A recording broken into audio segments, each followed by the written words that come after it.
देखिए, धरसींवा विधानसभा क्षेत्र में पिछले 5 सालों से विकास कार्य पूरी तरह से ठप पड़े हैं। वहाँ सड़क की समस्या हो या बेरोजगारी की समस्या हो या शराब को लेकर बहुत बड़ी समस्या है। ऐसे ढेर सारी समस्याएं हैं। हर गांव में विकास के कार्य इंतज़ार कर रहे हैं कि सही प्रतिनिधित्व मिले और विकास के कार्य को गति मिले। उसके लिए मैं यही कहूँगा कि धरसींवा विधानसभा क्षेत्र की सेवा करने का अगर मुझे सौभाग्य मिल रहा है तो ये मेरा सौभाग्य है कि वहाँ की जनता जिस आस से, जिस विश्वास से मुझसे जुड़ रही है, तो मुझे लगता है उस विश्वास को मैं रखना। तो जीतने के बाद क्या लगता है, जनता ये चाहेगी कि आप जो है 5 साल तक उनके साथ बने रहें? बिल्कुल, हर हाल में क्यों नहीं, क्योंकि जनता के साथ आपकी रिस्पॉन्सिबिलिटीज़ है कि अगर मैं उस क्षेत्र की जिम्मेदारी ले रहा हूँ तो सुख में दुख में उनकी चिंता परेशानी में हर वक्त उनका भाई खड़ा रहेगा। अभी आप शराब का जिक्र किए, वाकई अगर शराब की बात करें, आज हमारे नवयुवक जो 14-15 साल के ऐसे लोग भटके हुए हैं, क्या वाकई भारतीय जनता पार्टी शराब के ऊपर में काम करेगी?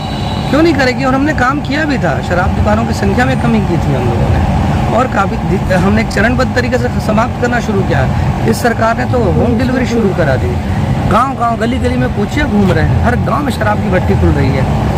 बहुत बड़ा षड्यंत्र चल रहा है छत्तीसगढ़ की युवा पीढ़ी को नशेड़ी बनाने का। बहुत बड़ा षड्यंत्र चल रहा है, छत्तीसगढ़ को बर्बाद कर देना चाहती है सरकार, तो उसके खिलाफ तो भारतीय जनता पार्टी स्ट्रिक्ट कदम उठाएगी। तो धरसींवा के लिए आपकी खास क्या योजना है, जो सारी चीज़ों के साथ साथ क्या आपने सर्वे किया है जो वहाँ की जनता को नया चीज़ देना चाह रहे हैं? देखिए, सबसे पहली बात तो ये कि औद्योगिक क्षेत्र है, और मेरी पहली प्रायोरिटी होगी कि वहाँ के जो प्रतिभाशाली युवा है, जो अलग अलग पढ़ाई करके तैयारी करके आ रहे हैं, उनको वहाँ के उद्योगों में यानी उनको उपयुक्त स्थान मिले। सबसे पहली प्रायोरिटी मेरी ये होगी। पोल्यूशन एक बहुत बड़ी समस्या है उस क्षेत्र में, उस पर मैं काम करना चाहूँगा, और जो विकास कार्य ठप पड़े हुए हैं उस पर काम करना है, क्योंकि 5 सालों में क्षेत्र पिछड़ने लग गया है, सड़कों की दुर्दशा हो गई है। तो इन सब चीज़ों पे काम करना पड़ेगा, और हर गांव का स्पेसिफिक मुद्दा भी है, उस पर भी हमने बैठ के काम करना है। मोदी जी ने गरीबों के लिए मकान दिया, आवास दिया, 10,000 करोड़ वापस हो गए इस सरकार में, क्या देखते हैं? देखिए, इस सरकार ने गरीबों का हक मारा है। इस सरकार को काम करना नहीं आता, और करना आता है तो सिर्फ घोटाला, चाहे कोयले का घोटाला हो, चाहे आप PSC का घोटाला ले, चाहे शराब का घोटाला ले, ये घोटाले पे घोटाला करने वाली सरकार है।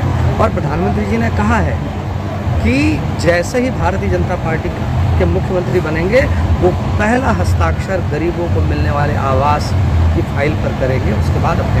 तो मुख्यमंत्री का चेहरा कौन होगा इस बार? ये हमारी पार्टी तय करेगी। अच्छा, कांग्रेस जो है इस बार 75 पार आश्वस्त है, वो इस बारे में क्या कहेंगे? नहीं, वो सही बोल रहे हैं। 75 पार भारतीय